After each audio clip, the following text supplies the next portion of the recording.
Now consider the next one. List of numbers are there below and they are saying k इसमें क्या है हमारा एक integer है. So they are saying is the above list of numbers and AP. क्या वो AP form कर रहा है या नहीं? तो वो तो तभी पता चलेगा when you would be checking the differences between the terms. ठीक है, तो पहले 2 के बीच में निकालते हैं difference. So I have the second term as 2/3 plus k, minus sign is there, half is there, plus k is there. तो हमारे पास वैल्यू क्या आ जाएगी पहली वाली 2/3 प्लस के माइनस इससे मल्टीप्लाई होगा तो you would have minus half. Minus को आप इनसाइड ब्रैकेट लोगे तो के आपका नेगेटिव के बन जाएगा. के से के गया so you have is 2/3 minus half.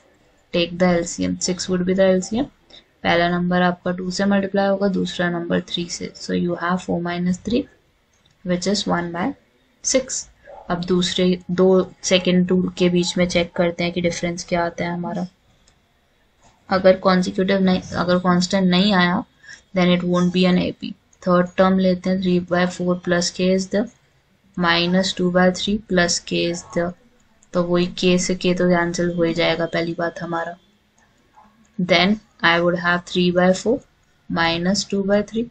तो LCM would be 12 in this case. और फर्स्ट टर्म को किससे मल्टीप्लाई करोगे 3 से, सेकेंड को 4 से. So you would have 9 minus 4 which is nothing but you would have 9 minus 8, so you would have 1/12.